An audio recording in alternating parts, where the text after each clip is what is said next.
Antibody की neuropsychiatric manifestation की बात हो रही है कि हमारे पास एंटीबॉडी जो मौजूद है ये हमारे नर्वस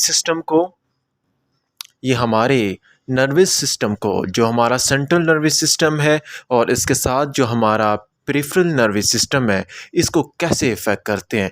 देखिए, याद रहे कि ये एंटीबॉडी जाएगा कहाँ। ये एंटीबॉडी ब्लड को जाएगा और ब्लड ब्रेन को बैरियर जो है ब्लड ब्रेन बैरियर जो कैपिलरीज और ब्लड के ब्रेन के दरमियान में है ये क्रॉस कर देगा। जो ही इसने क्रॉस किया, ब्लड ब्रेन कैरियर क्रॉस किया, तो उसके बाद डायरेक्ट ये जाएगा कहाँ को, न्यूरॉन को पहुंचा। न्यूरॉन के ऊपर रिसेप्टर्स लगे हैं, उसके रिसेप्टर्स को पहुंचा। रिसेप्टर के साथ साथ डिफरेंट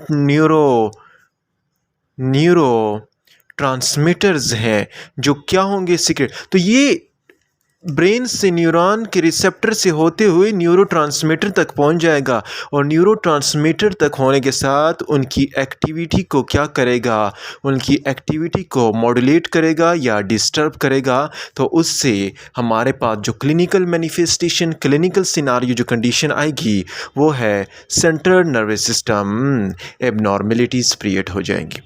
तो सेंट्रल नर्वस सिस्टम एबनॉर्मेलिटी कैसे क्रिएट होंगी, ये हमारे पास antibody blood brain carrier cross करके हमारे पास न्यूरॉन के रिसेप्टर से होते हुए न्यूरोट्रांसमीटर तक पहुंच जाता है और ये न्यूरोट्रांसमीटर में जाते ही ये सेंट्रल नर्वस सिस्टम की एबनॉर्मेलिटी कॉज कर सकता है। एसएलई की मैं बात कर रहा था, जो antibody auto immune system auto antibody against multiple organ multiple system के अगेंस्ट है। एसएलई में क्या होता है, एसएलई ये याद रहे कि ये हाईली मल्टी सिस्टम डिजीज़ है। हाईली मल्टी सिस्टम डिजीज़ का क्या मतलब है कि मतलब ये है कि हमारे पास इसने मुख्तलिफ मल्टीपल ऑर्गन इफ़ेक्ट किए हुए हैं और ये डिफरेंट ऑर्गन को इफ़ेक्ट करता है। लाइक हमारे पास अगर हम देखें, मोस्ट प्रॉबेबली ये किस में होता है, यंग वुमेन्स में होता है। यंग वुमेन्स में बटरफ्लाई रैशेज़ आ जाते हैं। ये हम पेतोमा में आगे डिटेल से पढ़ेंगे बटरफ्लाई रैशेज़ कैसे होते हैं। पेतोमा में इसका शॉर्ट व्यू, ये जो मैं आपको पढ़ा रहा हूँ रॉबिन के लेक्चर्स, इसके हम जाके देखेंगे पेतोमा में। इसकी पेतोमा में हम डिटेल से पढ़ेंगे, थोड़ा बहुत जो हमारे पास रिवीजन है वो उधर से हो जाएगी। तो बटरफ्लाई रैशेज़ होते हैं कहाँ पर, फेस पर। फीवर होगा, पेन होंगी, बॉडी में डिफॉर्मिटीज़ आएंगी। मोस्ट प्रॉबेबली कहाँ होगी डिफॉर्मिटीज़, जॉइंट्स में। इसके अलावा प्लूराइटिस होगा, चेस्ट में पेन होगा, चेस्ट। तो ये सारी कंडीशन याद करते जाएं। चेस्ट पेन होगा, फोटो सेंसिटिविटी हो जाएगी, फोटो सेंसिटिविटी। रूमेटाइड अर्थराइटिस हो सकता है, रूमेटिक फीवर हो सकता है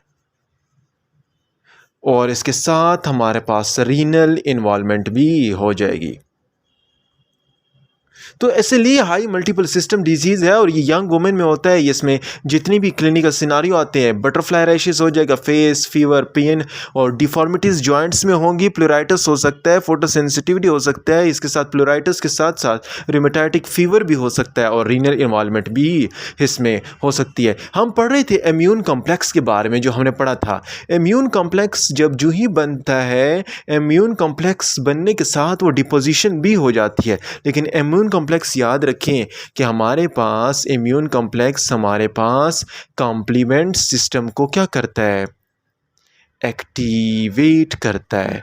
कॉम्प्लीमेंट सिस्टम को हमारे पास क्या करेगा, एक्टिवेट करेगा। जो ही कॉम्प्लीमेंट सिस्टम एक्टिवेट हुआ, एक्टिवेट होने के साथ कॉम्प्लीमेंट का यूज़ ज़्यादा हुआ।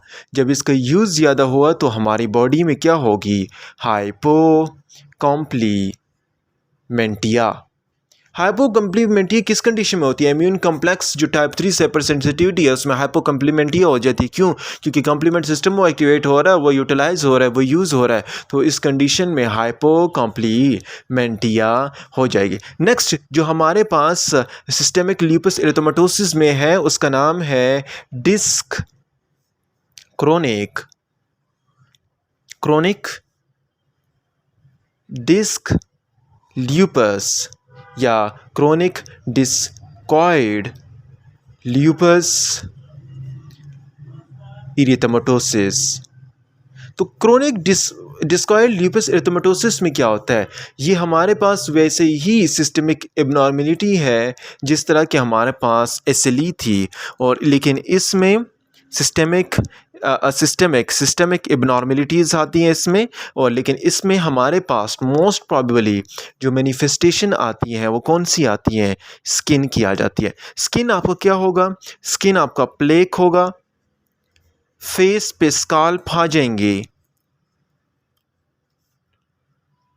फॉलिकुलर स्किन हो जाएगी, फॉलिकुलर स्किन एट्रोफी हो जाएगी, स्किन एट्रोफी हो जाएगी, और इसके अलावा एलिवेटेड एरिथमेटिक बॉर्डर होगा इसमें। तो ये कंडीशन जो क्रोनिक डिस्कॉइड ल्यूपस एरिथेमेटोसिस में आ रही है, इसमें सिस्टमिक एबनॉर्मलिटीज़ तो होती है, लेकिन मोस्ट प्रॉबेबली इसमें क्या हो जाता है? इसमें स्किन इन्वॉल्व होती है। याद रहे कि इसके अंदर 35% जो है वो हमारे पास एंटी न्यूक्लियर एंटीबॉडी का जो टेस्ट है वो क्या होगा? पॉजिटिव होगा। तो एंटी न्यूक्लियर एंटीबॉडी का टेस्ट हमारे पास डिस्कॉइड ल्यूपस एरिथेमेटोसिस में हो जाता है, और ये हमारे साथ स्किन एबनॉर्मेलिटी, स्किन में plaque, face scalp, follicular lesion, skin atrophy और एलिवेटेड एरिथेमेटस बॉर्डर इसमें क्रिएट हो जाता है। याद रहे कि मैं सिस्टमिक ल्यूपस एरिथेमेटोसिस के बारे में पढ़ चुका हूँ कि इस multi system involve butterfly deformities, pleuritis, photosensitivity के साथ साथ हमारे पास रीनल इन्वॉल्वमेंट होती है। रीनल इन्वॉल्वमेंट में क्या क्या करता है? रीनल इन्वॉल्वमेंट में हमारे पास हिमेचूरिया हो जाता है, ब्लड लॉस होता है यूरिन में, इसके साथ प्रोटीन्यूरिया हो जाता है, प्रोटीन लॉस होता है यूरिन में, नेफ्रोटिक सिंड्रोम हो जाते हैं, ग्लोमेरुलोनेफ्राइटिस एटसेट्रा, थ्रोम्बोसाइटोपेनिया हो जाएगा, थ्रोम्बोसाइटोपेनिया, साइकोसिस हो जाएगा,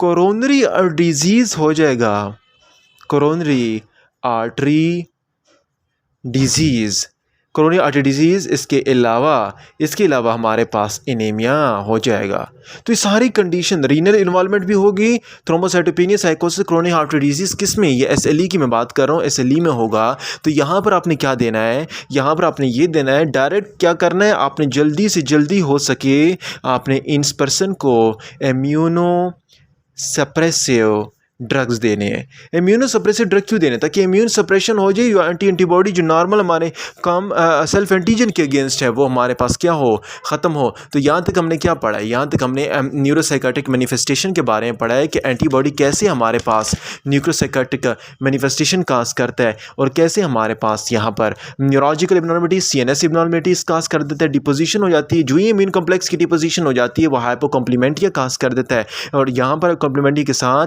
एसएलई के बारे में पढ़ा चुका हूँ, और डिस्कॉइड ल्यूपस एरिथेमेटोसिस के बारे में भी पढ़ा चुका हूँ। तो अभी आगे जो हमारे पास एंटीबॉडी है, एंटीबॉडी जो अगेंस्ट है, लाइक हमारे पास एंटीबॉडी अगेंस्ट है यहाँ पर न्यूक्लियस के खिलाफ, ये एंटीबॉडी डायरेक्ट जाएगी किसके खिलाफ? डीएनए के खिलाफ जाएगा, और ये डीएनए के खिलाफ जाने के साथ हमारे पास डिपोजिशन हो जाएगी किसकी?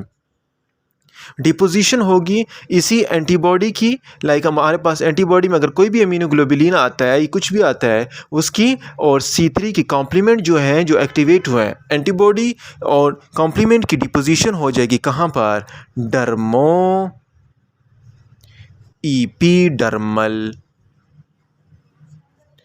डर्मो इपिडर्मल जंक्शन की।